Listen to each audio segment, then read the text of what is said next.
evening. It is Wednesday and you are just in time for 90 minutes of news, views, previews, reviews and interviews from NTA's News Top Table. Tonight, haze, fog and rain meet in Nigerian clouds, lead to deteriorating visibility in some northern states, the cause and its implication on the aviation sector. On transportation, we touch on the bus stops on the way solving the demands of the sector and the toll on Nigerians. On security, crime and criminality keep knocking on the door, but the police determined to keep the gates locked against outlaws. Also on our lineup, Ajao Kota and the steely resolve to finally wake a sleeping giant. On health, the not-so-healthy state of infrastructure and services in some of the nation's health facilities. These reports will be accompanied by our usual packages of business, politics, diplomacy, and sports. Like we say on this shift, the taste of the pudding is...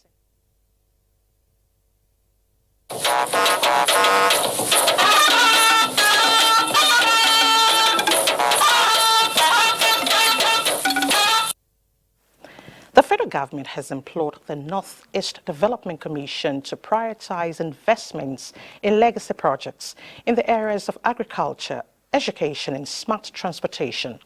Vice President Kashim Shettima stated this when the board and management of the commission presented a Northeast Stabilization and Development Master Plan at the Presidential Villa, Abuja. State House correspondent Abdurrahman Jibrila reports. The 10-year master plan is part of mandate of the Commission to ensure prudence and accountability with its resources and invest in projects that will have a lasting impact on the region. Vice President Kashim Shettima noted that President Bola Tinubu is committed in ensuring that total security is returned to the Northeast region with support to NEDC to actualize its objectives. He acknowledged the numerous challenges confronting the people of the region, noting that they could be surmounted if the people and leaders work together. Vice President Shettima tasked the Commission to embark on projects that will further engage the youth and create job opportunities. Chairman of the Northeast Development Commission Board, Major General Paul Tarfa, said the purpose of the visit and presentation of the master plan was to highlight the importance of the document and to ensure that it is well implemented. And that master plan, as I said, covered all our activities for humanitarian, development, peace, and whatever you think about in the Northeast is covered in the master plan.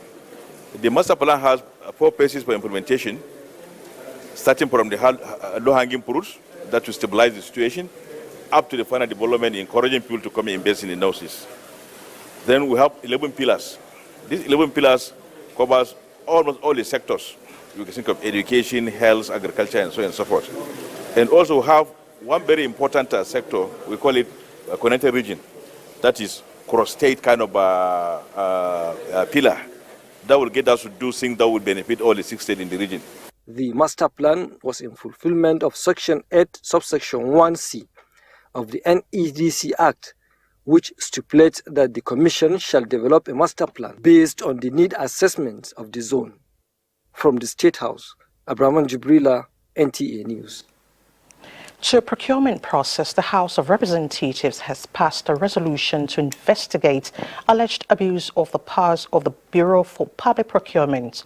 The House at plenary frowned at indiscriminate issuance of certificates of no objection by the BPP to contractors handling critical projects, saying this has led to increased cases of abandoned and failed projects across the country.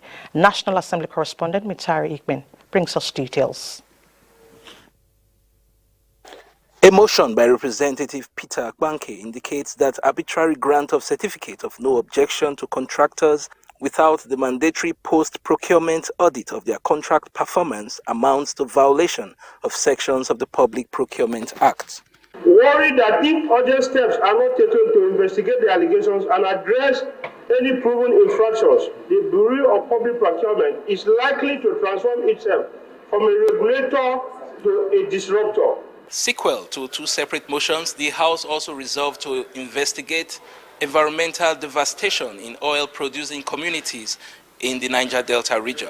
It's the basic responsibility of the companies that establish that platforms to decommission that platforms and clear everything to avoid environmental hazard, not federal government or state government or local government responsibility to do that. To urge the Niger Delta Commission to protect and secure the aquatic and terrestrial habitat of host communities in the Niger Delta region. After a robust debate, the House rejected a motion seeking to grant a license to the Niger State government as a mineral buying center due to the presence of minerals in the state. By our laws, all minerals beneath and above the surface of the territory of Nigeria belong to the federal government. Conditions for registration and grant of license. It's not within our powers. Did Niger State make any effort to apply for a buying license and it was denied? If we take this motion, what it means is that we will be making law for Niger State.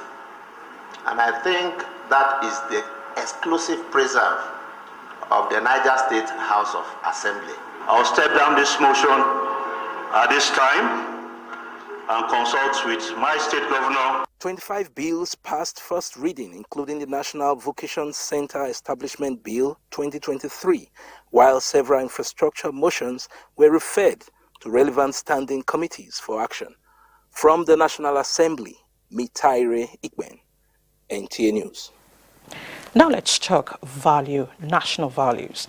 Nigerians need to rethink, embrace value reorientation and work towards harnessing the nation's human resources in order to restore trust in governance. While receiving a delegation of Sir Ahmadu Bello Memorial Foundation, the Minister of Information and National Orientation, Mohammed Idris, reaffirmed efforts towards reviving some eroding values amongst the people. Saliu Gwanara reports. Sir Ahmadu Bello, the Sultan of Sokoto and first Premier of Northern Nigeria, died 57 years ago. Sustaining the legacies of the late Northern political icon, particularly his vision and mission on education, remains a source of concern to the likes of the minister. What we are seeing today is a gradual erosion of the values of those founding fathers. People no longer even believe in their leaders, the leaders that they themselves elected. But hope is not lost, as Sir Ahmadu Bello Foundation, established in 2009, is carrying the task of reviewing and reviving these legacies for the benefit of all. We are holding a national conference on education. All major stakeholders, all principal political office holders from the north. And so for me, the Saldana Foundation now is an attempt to recreate those values that the Saldana put out almost 60 years ago. It's something that the federal government identifies with. It is in consonance with the mission of President Bola Ahmed Tinubu. Former Governor of Kano State Ibrahim Shekarau led the Board of Trustees and Advisory Council members to solicit support and pledged commitment to the new policy narrative of the current administration. On global issues, the Ambassador of Republic of Belarus, Yaroslav Bril, assured his country's commitment to sustain and positively explore the agricultural and educational potentials of both countries. Belarus can provide also mining sector with the complex solutions, including the sale of the mechanization and machines, training services. We don't want food import. What we want is our ability to produce this food for our people. Like we said, we have the potential, we have the land, arable land, we have the people. What we lack is the technology and the necessary investment in the value chain. And this is where we want Belarus to come in to help Nigeria. The minister assured that the current administration is open for genuine collaboration in the interest of Nigerians. In Abuja, Saliu Gwanara, NTA News. More than 100 12,000 passports are stuck with the Nigerian Immigration Service nationwide. Minister of Interior Olubunmi Tunji-Ojo, who gave the hint at a media briefing in Abuja, is now calling on Nigerians to pick up their passports while promising reform in passport administration to make the process smoother. Victor Azu reports. Queues like these at Nigerian immigration offices have become common sight since Nigerians began leaving the country in droves. Japa, they call it. It's a situation that has caught the attention of the Interior Minister, Olubunmi Tunji-Ojo. Since his appointment, the minister has not hidden his desire to clean up passport administration in Nigeria. Now his push seems to be paying off. We inherited a backlog of 204,332 enrollments. We were able to increase in so many areas too. We increased the machines, production, and officers were working at night to make sure that we clear the backlogs. And not just to clear the backlogs, but to ensure that never again in the history of Nigeria are we going to have backlogs of passport production again. After clearing the backlog, Tunji-Ojo now wants to make the process faster and friendlier. By December, by the grace of God, people will be able to upload their passport photographs online with specification that will save time when people go to passport offices. Also, your supporting documents should be uploaded online. Passport administration is about to be demystified. December, it's a date with Nigerians. In Abuja, Victor Azu, NTA News. Let's shift attention to the judiciary. The increasing workload before the different divisions of the judiciary in Nigeria has been an issue of concern to members of both the bar and the bench, as the development is taking a toll on the quality and speed at which justice is dispensed. The good news, however, is that the matter is receiving attention with the inauguration of 23 new judges by the Chief Justice of Nigeria, Justice Olukayode Ariwola. Olabode Ariwa reports that the new judges are to man the Federal High Court divisions across the country. That was Justice Olufemilola Agbaje, one of the 23 newly sworn-in judges, taking the oath of office and that of allegiance as a jurist on the Federal High Court bench. Justice Agbaje and 22 others were inaugurated by the Chief Justice of Nigeria after undergoing a rigorous selection process, as well as training on the intricacies attached to the operations of the office. Congratulations to you all, said the CJ and Justice Olukayode Ariwola. But it not only has sweet words for them, he also cautioned them to avoid pitfalls that may hamper their effectiveness as judicial officers. Your lordships must sever ties with anything that will smear your hands and bring you into disrepute in the course of your new assignment. Like I always say, even though judicial officers are not spirit or superhuman, so much impossible things are yet expected from them by the society. With the assumption of office, the number of judges on the bench of the Federal Courts has now risen to over 90. It is good that we have this number of honorable judges being appointed. That will at least help to reduce some of the backlog of cases that have been there, have not been assigned. The burden will be lessened because other than these pre-election cases that they were doing, they had to also do the regular cases. From the Supreme Court of Nigeria, Olabode Ariwa, NTA News. In the Abuja State Election Petition Tribunal has dismissed petitions filed by two candidates of the platform of the All Progressives Congress, Ibrahim Isa Yuguda and Aliyu Abdullahi Ilela, challenging the PDP victory in the State House of Assembly elections.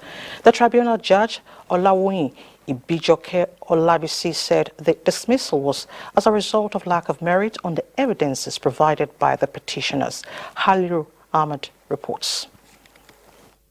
The two APC candidates were challenging victory of members representing Bauchi Central constituency, who is also Deputy Speaker in the 10th Bauchi State House of Assembly, Jamilu Umaru Dahiru, and Said Yusuf Ahmad, representing Zungur Galambi and Miri, both under the platform of PDP.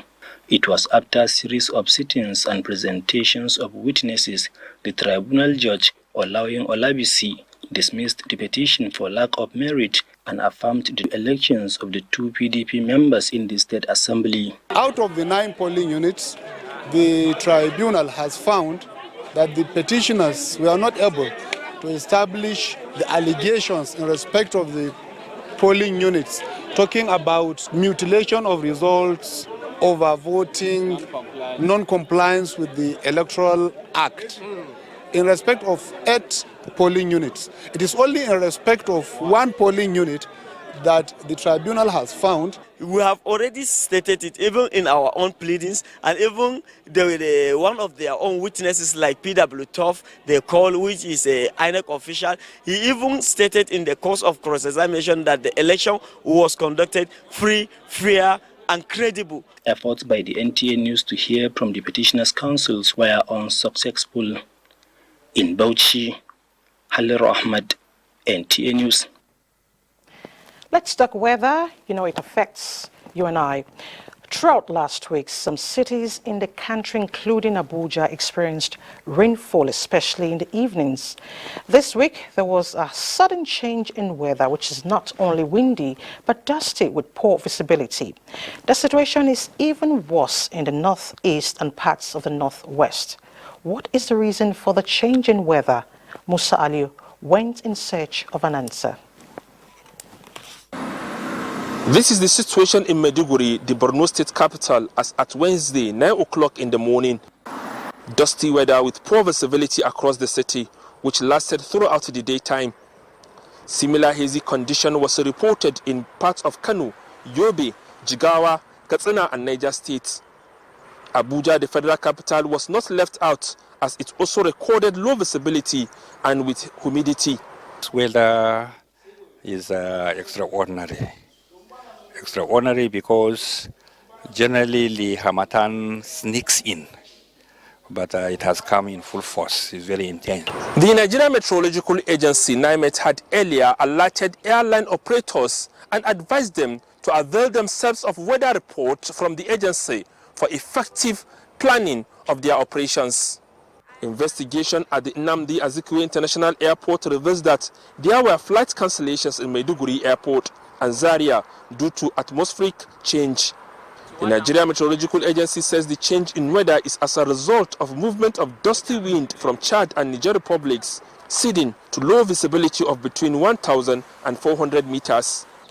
Directly inhaling it, that means there will be a foreign body into an airway, which means cause infection, may cause respiratory tract. NIMET therefore advises members of the public to take necessary precautions to prevent exposure to dust particles situated in the atmosphere. Musa Aliyu, NTA News. In joining me to give more insight on this issue is the Director General, Nigeria Meteorological Agency, NIMET, Professor Mansour Matazo. Prof, thank you so much for joining us on News Extra. Thank you so much, and good evening, Nigeria. All right, let's say the sudden change. What could be responsible technically? Thank you so much. As we've heard from the last report, for us in NIMET, we monitor the atmosphere 24/7 and in all ramifications from the ground level up to 30 kilometers. And as indicated in the last report, we've also issued in the last 48 hours an alert of sudden change significant change in weather systems. And true to our saying since January, when we issued out the seasonal rainfall predictions by the agency, we indicated a period of transition, either transition from dry season to rainy season, which had happened between January to March and April this year. And now we are beginning to see gradual commencement of the dry season, which we popularly call Harmattan. Yes. This dust is originated from the source region in parts of Chad, which, as we know, Sahara Desert is about 10 million kilometers square, about 10 times Nigerian size, with the abundant sand particles. So we monitor tightening and increasing pressure level over the source region, which has raised the dust, and we've also monitored the wind at different layers of the atmosphere that transport the dust into our country through parts of northeast and some parts of northwest. Okay. And we're going to continue to see this up to Sunday in different parts of the country, but mostly in the northern parts of the country, as indicated in our forecast. So this period is what we call transition period between the rainy season that we've seen. For Abuja, we've witnessed two weather systems today. It has rained in many parts of Abuja under dusty weather condition, popularly known as Harmattan. Okay. Does that mean this will affect aviation activities till Sunday? Yeah, because we are present in all the Nigerian airports, and we do also provide forecasting services through the Nigerian Airspace Management Agency, NAMA. So pilots also do collect briefings, including their folders from our forecasting offices in the airports.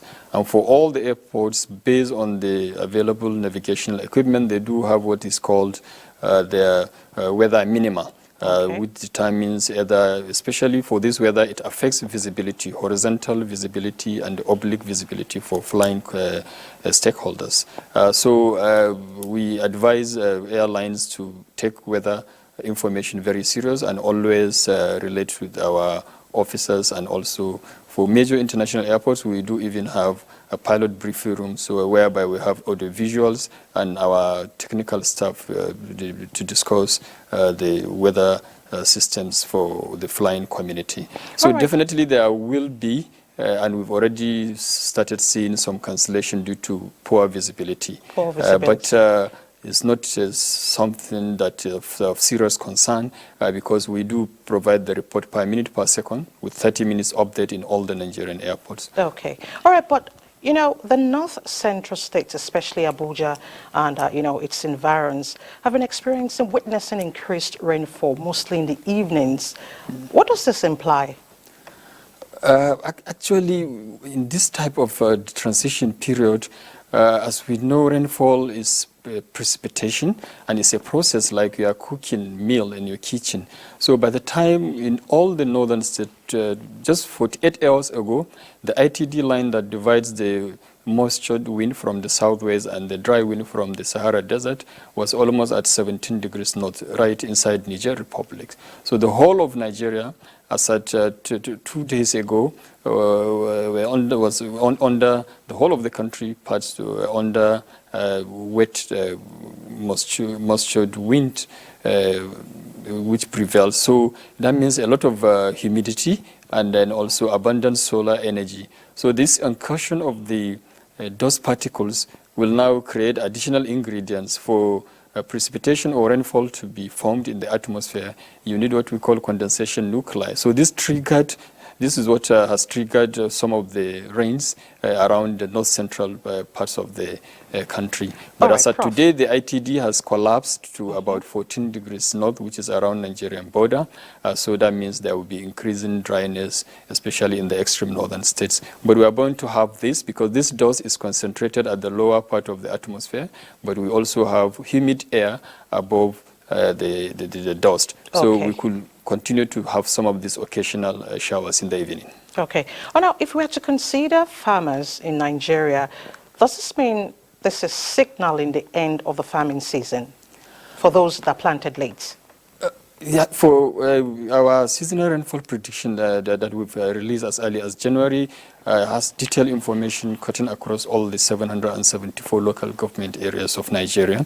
And in each of the local government, we have the onset dates, we have the cessation dates, and we have the length of the season and total rainfall amounts. So generally speaking, the summary of the cessation period for all the northern states is between first and second week of October. And with the exception of the high ground of Abuja and parts of Jos Plateau. So by second week of October, the rainy season will cease in these parts of the country. And this extends to many parts of the inland and up to around during Xmas by the coastal areas. So for northern states, this heralds, it signals the beginning of the dry season. But for farmers, the end of season goes beyond rainfall because there's also interaction with the soil moisture. So it's only when the soil moisture is less than 25% based on our seasonal climate prediction that end of the season will commence. So, but in most of the extreme northeastern state of Yobe, Borno, and northern parts of Katsina, Zamfara, Sokoto, and Kebbi, they will begin to see the end of their rainy season in the next few days. All right, Prof, I want to thank you so much for your thoughts and thank you for enlightening us on this latest development. Thank you so much. Thanks so much. Good evening. You're still watching News Extra on NTA. Let's take a breather. More reports ahead when we return. Just stay with us. Thanks for staying with us. Let's take you to the red chambers of the National Assembly where the lawmakers confirmed the Minister Designate for the Ministry of Youth, Jamila Ibrahim Bio, and the State Minister Oladele Olawande. National Assembly correspondent Lami Ali reports that Balarabe Lawal Abbas from Kaduna State also confirmed after screening. The confirmation hearing of the three ministers was held 24 hours after the request was transmitted to the Senate. Two of the three nominees screened and confirmed are the youngest crew members coming aboard the ship of renewed hope of President Tinubu leading as captain. Jamila at 37 and Ayodele at 34 spoke on their vision and mission in this opportunity to serve their fatherland. It will be a major inspiration, not just to the youth of the country, but also to the female gender. When we're designing our youth development plan, we hope to bring young people to the table. Change the narrative of the youth and the government. The screening was, however, cut short midway when Balarabe Abbas Lawal, the third nominee, slumped, but was stabilized thereafter. I'm all right now. I've been treated and I'm all right now. Basically, I'm confident that I'm going to make some difference. With Wednesday's confirmation hearing, the number of confirmed ministers is now 48, 45 of which have already been inaugurated. Meanwhile, Senate has screened and confirmed board members and chairman of the Niger Delta Development Commission, NDDC, with Chiedu Ibie as chairman. A point of order was raised in the course of the screening. The position of managing director and the executive directors have not been consistent with the act, setting it up. Also screened and confirmed is the national coordinator of the National Social Investment Program Agency, Delu Bulus Yakubu. Plenary featured first reading of 17 bills. 2 motions were presented and adopted. The first seeking investigation into the alleged abuse of Nigerians imprisoned in Ethiopia. The other called for an emergency repair of a collapsed bridge of the Enugu-Port Harcourt Expressway. From the National Assembly, Lami Ali, NTA News. To gender matter, a directorate that will see to the affairs of women and children in Nigeria's Federal Capital Territory will soon be established. Minister of the FCT, Nyesom Wike, disclosed plans for the establishment of the directorate when he paid a courtesy call on Nigeria's First Lady, Oluremi Tinubu, at the presidential villa. State House correspondent Adeni Taiwo reports that the First Lady also harped on the need for women inclusion in the implementation of the Renewed Hope agenda of the federal government. The Federal Capital Territory is the nation's center of unity. Autonomous in status, it is expected to function like any of the 36 states of the Federation. After about 1 month in the saddle, the realization that there is no directorate to manage and protect the interests of women in the FCT is a disturbing one for its minister, Nyesom Wike.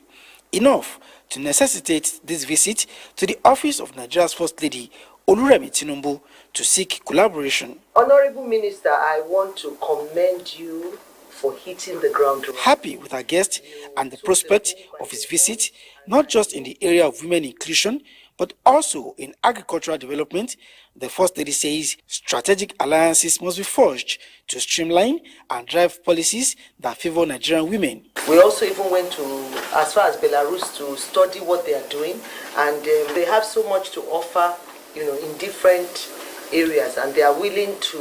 They even went as far as offering us scholarship at the Renew to Hope initiative. Though still in the works, the proposed directorate holds a lot of potentials for women in the FCT, and the First Lady is already counting her blessings. What you have done today has really brought a lot of ease to our work, because once you have the directorate there, they know how to reach them. So, and that is, it has really made the work easy, and that is why I think that God has a hand in what we are doing. For the minister, the FCT must play its part in the actualization of the Renewed Hope agenda, making agriculture and women empowerment key focal areas.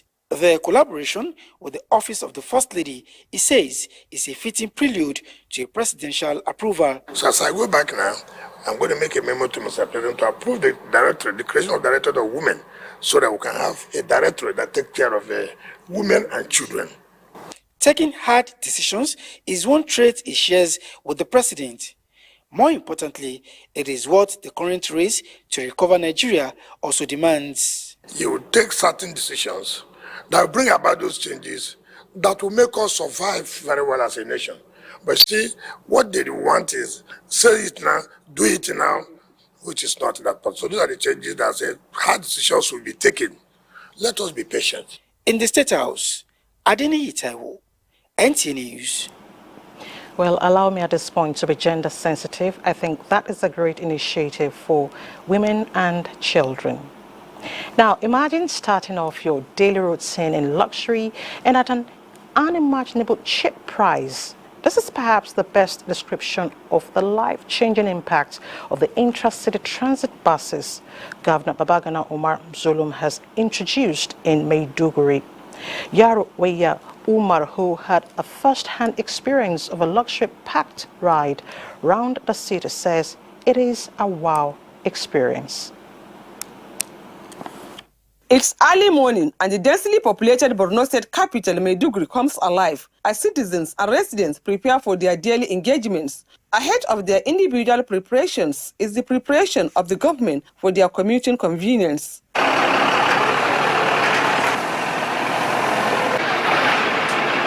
This is the new phase of intra-city transit in Maiduguri since the release of 70 buses for transportation of civil servants and the general public from early morning till in the night. Kaltum Abba Aji, like other commuters, is waiting for the bus to arrive. With excitement on their faces, they boarded a bus. And from their point of takeoff to the last bus stop, the transport fare is 50 naira. Compared to previously, now we are feeling better. While the people are happy with the government for the ease and convenience brought to the transit scheme, the government on its part is pleased to serve and committed to the sustainability of the scheme. This transport buses is no more than the social responsibility of the government. So it is not a profit-making venture in the first place. So therefore, by the grace of God, we are going to maintain it. We have reached our destination finally, Borno State University, about 15 kilometers away from the post office where the journey started. Because of the happiness, I don't know how to explain my appreciation. Because before, when I come to school, I'm spending about 800 or 900, but now I am spending only 300 or 250. It is also obvious that the arrival of these metro buses have broken the monopoly tricycle riders have enjoyed in the capital city. Not only that, they have been forced to review down their fare charges by about 50%. Before, we are collecting 150 naira per person. With the coming of these buses, we collect even 100 naira. With people-centered schemes like this continually rolled out by the Borno State government in service to its people, the like of Kaltum Abba Aji will live with the hope that the state will remain a home to be proud of. In Maiduguri, Yarwaya Omar, NTA. And that's another great initiative for Nigerians. Now, to displacement management, the National Commission for Refugees, Migrants and Internally Displaced Persons has expressed the federal government's commitment to the well-being of displaced persons across the country. This was emphasized by the Federal Commissioner, Mr. Aliu Tijani Ahmed, when he visited some IDP camps in Abuja to distribute relief items. Ruth Aguele reports.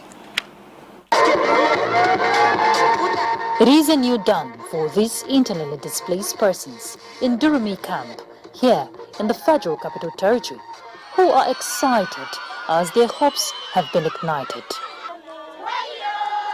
This is the first visit of the Federal Commission of the National Commission for Refugees, Migrants and Internally Displaced Persons to the camp, and no better way to express their gratitude for the gesture presented before them. In a bid to commemorate Nigeria's 63rd independence anniversary, the provision of relief items ranging from agricultural inputs, educational supplies to food items, which was distributed as part of efforts to provide sustainable solutions for persons of concern. I am elated with all the items I received today. Before now, I used to borrow farming tools to harvest my maize. Now, I can do it with mine. The next point of call was Wasa IDP camp, housing more than 7,000 IDPs and refugees. The act was replicated, which incited emotions. This is huge for me, and only God can repay them. I am very grateful. The last visit was the IDP camp in Karshi, where special learning tutorials was conducted for the children, who also participated with excitement. We are indeed grateful to God for today, and my prayer is that God should continue to make more ways like this for us. The situation there is very sympathetic. We have seen the area, MOU is being drafted, and by the grace of God, and with the effort of the government and donors, we will build the schools, build the hospitals to ensure that the children there were well educated. A new dispensation with renewed commitment to provide durable solutions to displaced persons in the country. In Abuja, Ruth Aguele, NTA News. Thank you, Ruth. So much happiness, and it's really nice to see them smile. Experts say an out-of-school child wandering the streets with no parental control is a danger waiting to manifest. With this in mind and prolonged years of insurgency, Borno State government is saying it will spare no expense in taking such children off the streets. Kaigama Mustafa, who visited the recently inaugurated mega schools built by the state government to expand enrollment and retention of such children in a conducive learning environment, says the result is impressive. Although normalcy has returned to Maiduguri and many nooks and crannies of Borno State after a prolonged experience of insurgency, it has also returned along with some of the abnormalities of the pre-insurgency era.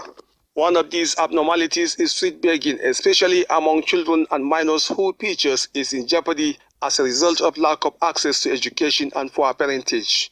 The answer to this social malady is well captured in this mega schools project, conceived and delivered by the Babagana Umar Zulum administration to create quantitative and qualitative learning spaces that will keep the children productively engaged in learning and character development. The ceremony about the real business of teaching and learning has seen commence in the state-of-the-art mega schools that are equipped with everything that guarantees conducive teaching and learning. The mega school at Tijani Bolori has enrolled over 1,500 students, where 300 admissions are reserved. Character and the behavior of the student from their JSS session will be deeper from this school, because this one is a senior secondary school. And then the mode of discipline that we used to do here, even if they come with their motives or something, then we have to change them, because we have many securities here and all the teachers are disciplined one, and then we don't tolerate any kind of immorality in the school. Some students of institution appreciated the Borno State government for facilities put in place, stressing that it will go a long way in providing opportunities for greatness. The executive governor has brought so many reforms, positive reforms, that actually uplifted the quality of basic education in the state. We have started implementing the payment of the minimum wage of 30,000, monthly. For both the government, teachers, and benefiting students and pupils of the mega schools, expectations are high, but so is their collective commitment. This class in session is a project in progress. It is part of a broad plan by the Borno State government to expand enrollment and retention of students in schools. In Maiduguri, Kaigama Mustafa, NTA News. Still talking education, the need for Nigerian education is to inject new strategies and innovative thinking towards promoting the culture of reading among children in tune with contemporary realities in information and communication technology space has been re-echoed. This was the highlight of the 4th National Conference on Children's Books and the Teaching of Early Grade Reading in Nigeria. Amin Umar reports that the conference was put together by the Nigeria Center for Reading Research and Development, Bayero University, Kano. Knowledge, they say, is power, which is acquired through training and literacy. This education is believed is pivotal to development of any nation. However, reading culture, they noted, is not at its best. A 72-year-old Fatima Yahya, an author and educationist who published books and with uncountable manuscripts, is not happy with the situation and however hopes to see changes, which is why she identifies with this national conference. First of all, we should educate the teachers so that they will develop interest in reading they to themselves, then the children.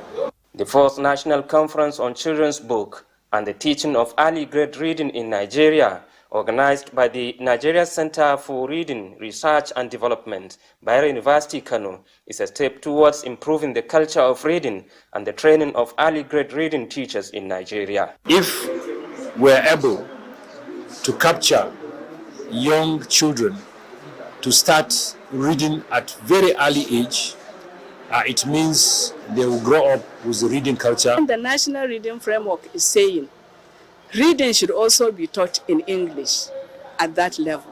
So reading should be a subject at basic school level.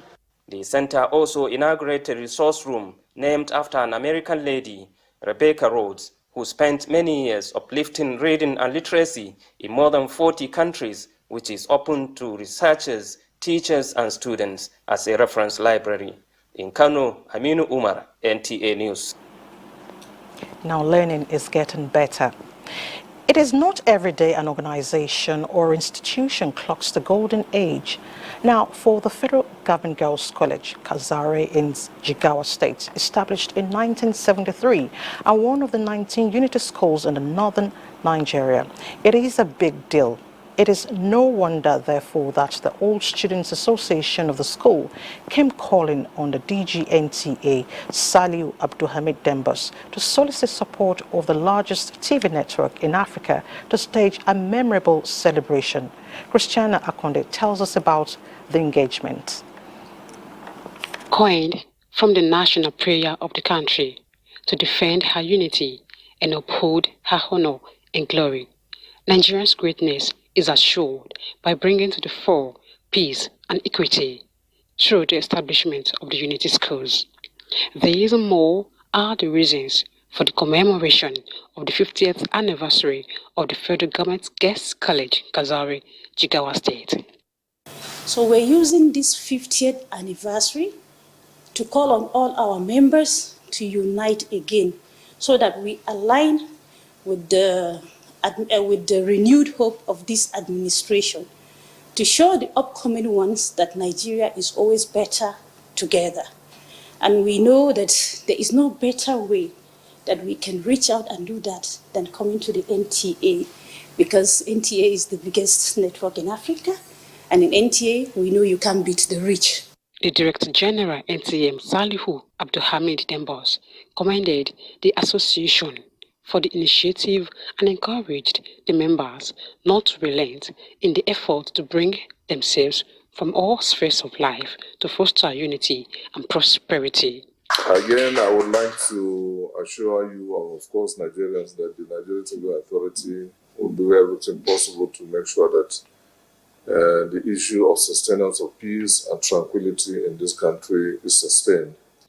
Backed by other members of NTA management, the DG promised to give the association and the school all the support needed for a successful golden celebration. In Abuja, Christiana Akonde, NTA News. To security matters, the Nigerian Army approves the takeoff of 114 Battalion in Taraba State. The Chief of Army Staff, Lieutenant General Tarid Lagbaja, announced this when he received the Taraba State Governor, Abu Kefas, on a working visit to the Army headquarters, Abuja, to solicit support in stemming the tide of emerging security threats in the state.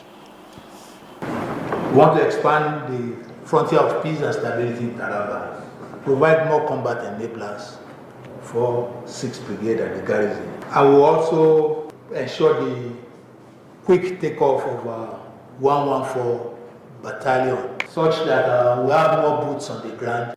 We intend to prioritize and dominate the vast ungoverned spaces within our borders to ensure the safety and well-being of our citizens. Because without your support, we cannot do it at this material time. To enhance rapid response and upscale troops fighting force, the Army is also deploying additional combat enablers to Taraba State. Still on security matters, 5 female students of the Federal University of Dutsima have been kidnapped by suspected bandits in the early hours of Wednesday. Police Public Relations Officer, Katsina State Command ASP Abubakar Sadiq Aliu also confirmed that one suspect in connection with the crime has been arrested. Suleiman Kodogi reports.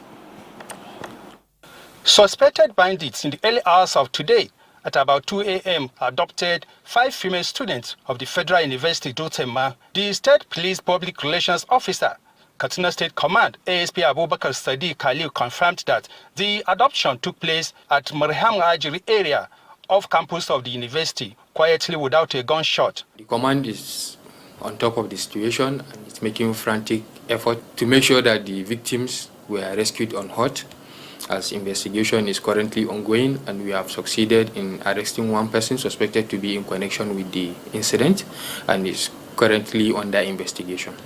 The affected students were so far identified as Muhammad Fatima, Bello Fatima Zara, and Adam Rahmatullah. Meanwhile, efforts to get the university authority for comment could not yield any result as at the time of filing in the report. In Katsina, Suleiman Kodogi, NTA News. And the Lagos State Police Command has declared Owodunni Ibrahim, known as Prime Boy, wanted following his failure to earn a police invitation since commencement of investigation into the circumstances leading to the death of Mohbad. A statement by the Police Public Relations Officer, Lagos State Command, says Prime Boy is approximately 1.64 meters tall and dark in complexion with tribal marks. His last known address is 3rd Pa, Okele to Ikorodu, Lagos. The statement further encourages anyone who sees him to contact the nearest police station or call 08036 88 5727. The Commissioner of Police, Lagos State Command, CP Idowu Owohunwa, offers a reward of 1 million naira to anyone who with useful information leading to his arrest. Meanwhile, a magistrate court sitting in Yaba has remanded Aziz Fashola, known as Naira Marley, and Lagos socialite Balogun Iletu, also known as Sam Larry, in police custody for 21 days after the police pleaded with the court to remand them for 30 days pending the completion of their investigation into the death of Mohbad. In other news, the latest fire outbreak at an illegal oil refining site in Iba, Rivers State that claimed 18 lives is raising concerns amidst calls for a review of security of critical infrastructures in oil-producing communities. Kingsley Amajiri tells us more. 18 victims were burnt beyond recognition and 25 others injured, according to a statement by the NSCDC in Rivers State. The command in the state says its preliminary findings showed that the inferno was caused by a local refining cooking pot constructed near an oil reservoir containing combustible materials when the heat became too hot. Some concerned residents who condemned the act said despite the dangers associated with illegal oil refining, young people still choose to take the risk and appeal to government to take steps to addressing the rising unemployment figures as measures to discourage the negative trend in the region. What they are doing is quite bad. Most of them, they don't have job, and they are doing this thing to sustain themselves. But it's unfortunate that it happened this way. There is unemployment in Nigeria. If youths will gain employment, I don't think they will go into oil theft. The best way to police these facilities is to give it to indigenous people who will be able to man the nooks and crannies of the place. Of course, my people do not have the know-how to crack those type of pipelines. They come, even the IOCs. The latest fire outbreak at Eba community comes after a similar incident occurred sometimes in Rumepe community, same local government area, where lives and property were lost to fire explosion at an illegal oil refining site. In Port Harcourt, Kingsley Amajri. And it's time to take another break. News Extra will continue with Benny Adams shortly.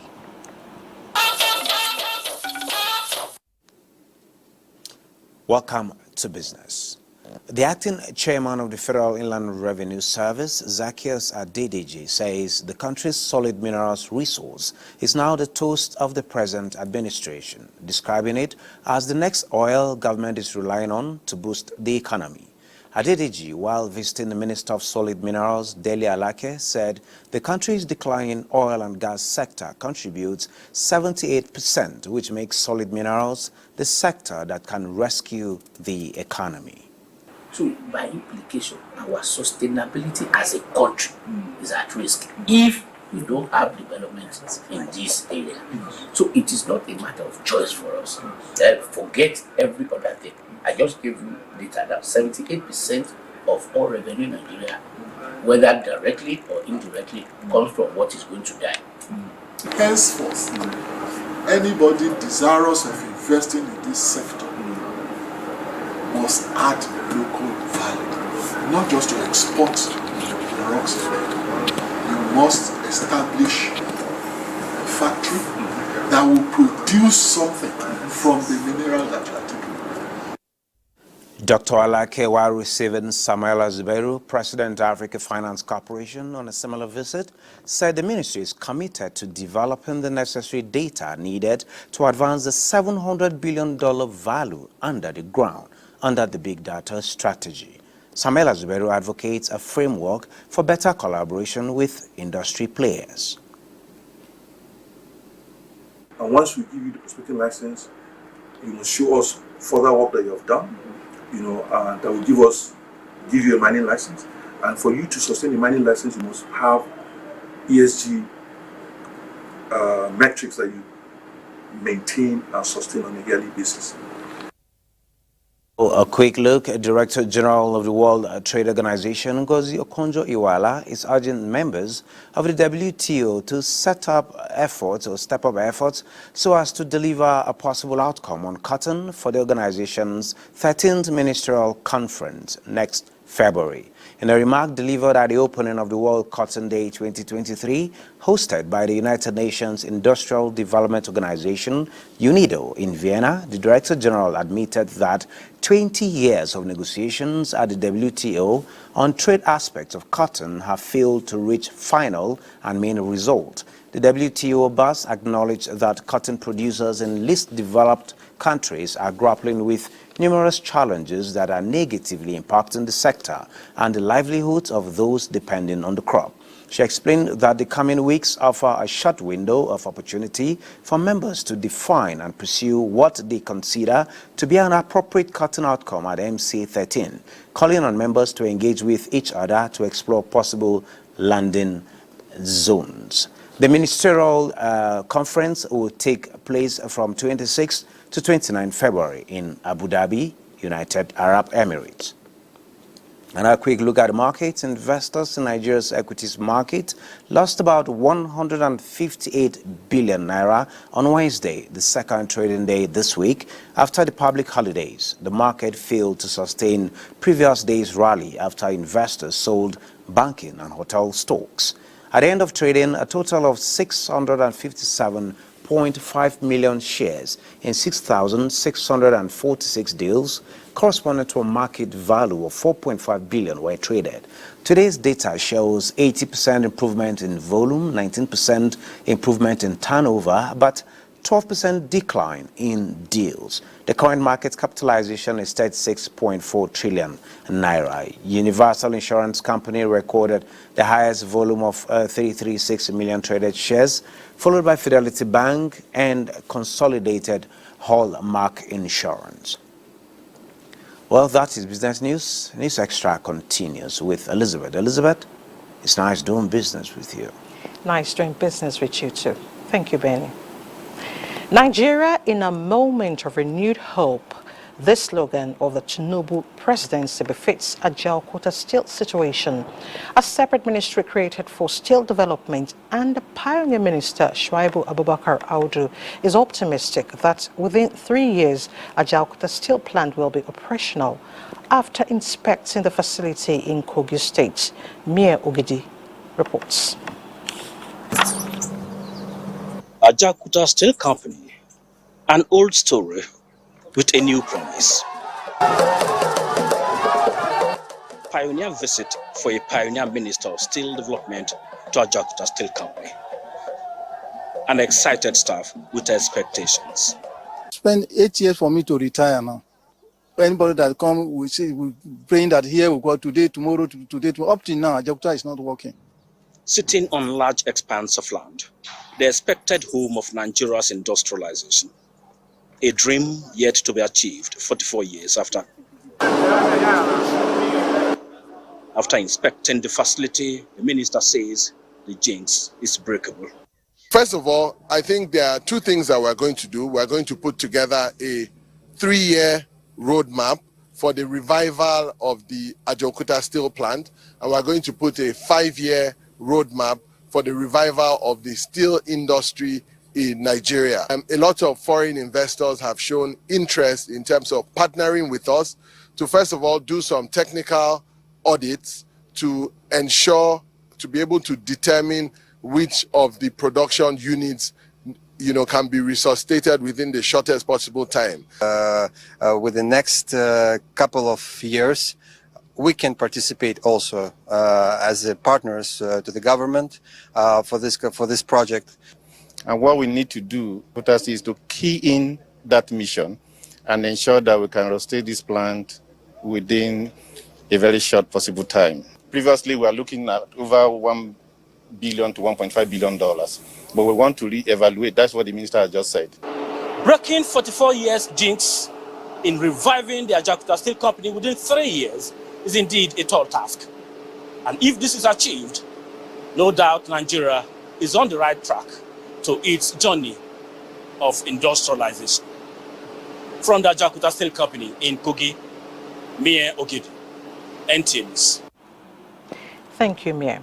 And now from steel development, we move to export promotion. Nigeria is ready to invest in human capital, research, development, and technology transfer to enhance productivity and innovation. Vice President Kashim Shettima dropped this hint and gave assurances of the present administration's commitment to provide the right infrastructure and industrial hubs for export services at the ongoing National Conference on Non-Oil Export, organized by the Nigerian Export Promotion Council. Comfort Hamodu reports that the special advisor to the president on ease of doing business, Jumoke Oduwole, represented the vice president. Ensuring efficient legislative framework that will drive a robust, climate-resilient commerce and sustainably develop Nigerian economy. It's loud and clear here that Nigeria is seeking to boost its revenue base, foreign exchange earnings, and investment including its trade volume in the international market. A path Vice President Kashim Shettima says Nigeria is ready to tow, delivering the message of the Vice President at the second National Non-Oil Conference.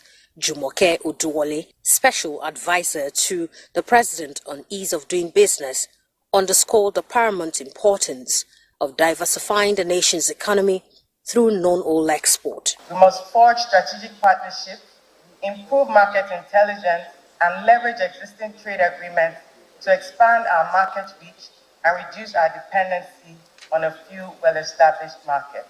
For enterprises and for entrepreneurs who are actually going to take business risk, one of the things that you really want to do is to increase your return on investment. And one way you can do that is through export. With the current state of the naira, every single source of foreign exchange must be carefully and jealously protected. To enlarge Nigeria's control of the huge well in non-oil export is to mainstream MSMEs into the export business. We can harness the potential of our youths and empower them to become active participants in our non-oil export value chain. Entrepreneurs are already leveraging market opportunities and trade platforms created at the non-oil conference. We started off with 5 tons of butter in a month. Recently, we got funds from NEPC, so we're able to build up the capacity of that center to be able to produce 40 tons of butter. The theme for the second National Non-Oil Conference is building a sustainable national economy through non-oil export, comfort and model. NTA News. Now, school sports in Nigeria is set for a reawakening with the official unveiling of MTN Athletics Championship tagged MTN Champs, an initiative of the telecommunication giant to unearth and nurture young talents in various schools across the nation. Joel Popola reports that over 7,000 athletes are expected to participate in the competition in 4 centers, while the grand finale will hold in Abuja. In what appears to be a milestone in Nigerian sports, MTN is reigniting the passion for athletics with a veritable platform like the MTN Champs, which is geared towards sustaining Nigeria's prowess in athletics. This initiative, the Chief Marketing Officer and other officials say, is a major thrust of MTN's corporate social responsibility initiative, which is expected to be a major turning point in the nation's sports landscape. And the 10 best athletes discovered from the championship will join the Making of Champions Academy and have the chance to benefit from a structured training schedule which teaches them the importance of discipline, time management, and other valuable skills that they'll be able to bring in sports as well as in life. MTN synergy with the Making of Champions, a sports media and management company, as well as the Athletics Federation of Nigeria, is expected to boost the nation's ranking among elite nations in sports. If you look across, we're also doing football. I believe as you look, you will see what the foundation is doing with digital skills, our impulse. Everything we do is to engage with the most important cohort currently in Nigeria, which is the youth and which is its important resource. The MTN Champs is scheduled to hold in Benin from 12th to 14th of October, Uyo 26th to 28th of October, while Ibadan is expected to receive the baton from November 9th to 11th and Abuja from November 29th to December 1st. The best athletes will be selected during the finals in Abuja on the 2nd of December. This is actually a partnership to try as much as possible, discover talents, harness them, and hopefully in future they become champions and represent Nigeria globally. Over 500 schools are expected to compete in series of track and field events. In Lagos, Joel Bukbola, NTA News. And we still have more on sporting stories for you in the course of the bulletin later. But let's talk medicine supply. The National Health Insurance Authority Medicine Supply Initiative just got better with the signing of the Memorandum of Understanding with pharmaceutical manufacturers and drug management organizations in Nigeria. Uche Ugochukwu reports that this is part of the strategic reforms of the health insurance ecosystem in Nigeria. This agreement with 12 pharmaceutical manufacturers and 8 drugs management organizations bring to fruition the Medicine Supply Initiative adopted 3 years ago with the aim of rebranding NHIA medicines and other products to tackle the challenge of out of stock while ensuring quality of medicines in Nigeria. The initiative is geared towards the strengthening of local manufacturing, among other things, will ensure strengthening the local pharmaceutical manufacturers, which will ultimately guarantee medicine security. We took particular reference with the IV infusion, which the cost will be reduced by 50%. These partners have their eyes on a common goal, that of facilitating the supply of affordable, acceptable, accessible, available, and quality medicines and other products for the populace. There were 2 things I was looking forward. The day we will launch the drug initiative, and the day we'll have the, the guideline being given to us. Because these are very fine instruments that will make us catapult ourselves. We will begin to see and assess genuine, efficacious, and highly affordable medicines in no time. We will key in aggressively until we get all of our essential medicine list covered. Our appeal is for all to our manufacturing arm of pharmaceutical group to please walk the talk. 7 states have been selected for the pilot phase of the implementation of the initiative, with outcomes expected in the next 1 month. You're watching News Extra. Let's take a break. The news continues shortly.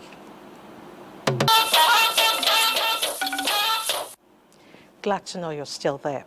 In the quest to strengthen cultural diplomacy, military officers from the Zambian army are in Nigeria on a study tour to assess the dynamics and beauty of Nigerian cultures. The Director General of the National Council for Arts and Culture, Olusegun Oshewe, who received the delegation at the Culture House, reiterated the importance of cultural integration for peace building.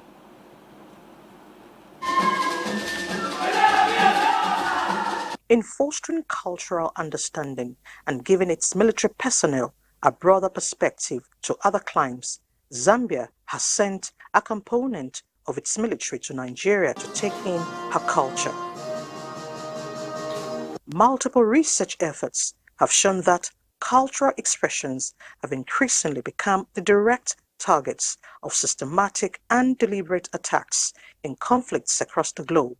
And this visit by students of selected components of the Zambia military of Course 25 seeks to expose them to Nigerian cultures as an approach to bridge gaps in civil military operations. Defining Africa's security narrative or story to say, and our thinking was that how can this be attained? We thought it can be attained through optimizing coexistence for Africa's approach to indeed peace, security and stability. DGNCAC highlighted the importance of culture to human relations. He noted that tolerance remain applicable principles in solving ethnic, regional and global conflicts. If we respect each other's culture, there will be less conflict, there will be less unnecessary infighting among us as a people. So this agency stands very firm to make sure that every part of this country's culture are respected accordingly. Both nations have in the past and in ongoing campaigns played up the role of culture and tradition in fostering lasting peace and the de-escalation of hostilities. In Abuja. Let's take a last break. We'll be right back. 2023 FIFA World Cup to be held across 3 continents. Details of this and more from our sports desk. Can we clap hands for Morocco, please? Winning the hosting right for the 2025 African Cup of Nations seems an easy ride for Morocco. Guinea was initially penciled down by CAF to host the tournament, but was stripped of the rights for lack of preparedness. This opens a bidding war amongst Algeria, Zambia, Morocco, and co-bids of Nigeria and Benin Republic. No votes were eventually required at the end as other countries withdrew, leaving Morocco as the only contender.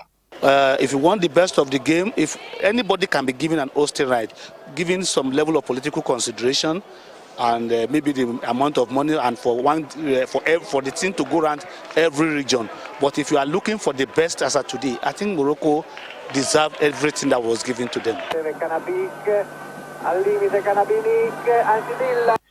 From 1988, when Morocco first hosted the tournament, the country has now grown in infrastructures and facilities.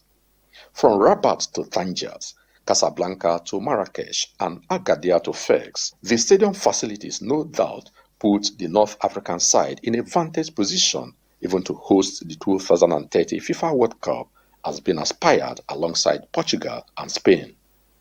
And also we have a very long tradition of hosting tourists in Morocco. So the hotels are ready, the people are already ready, and we hope also that it will be the opportunity for the African diaspora, which is living abroad and in Europe, to come and join us for this, for inshallah, the best AFCON ever. For the 2027 African Cup of Nations, Kenya, Tanzania, and Uganda saw of Botswana, Egypt, and Senegal, with the tournament now set to return to East Africa for the first time since 1976, when Ethiopia hosted the tournament. There's need for them to be encouraged through this process, and that was why they gave them a long time. They have so many years to prepare. By the time is in 2027, if they are not prepared, they don't have any excuse for CAF to take it away from them. With 2025 and 2027 AFCON hosting rights already settled, 2029 might possibly be enough time for Nigeria to prepare and win back the hosting rights, having achieved that in 1980 and 2000, co-host with Ghana. In Abuja, I'm Austin Idemodu, NTA News. In Sports Update ends News Extra tonight. Thank you so much for your time. I'm Elizabeth Omori. Patriotic.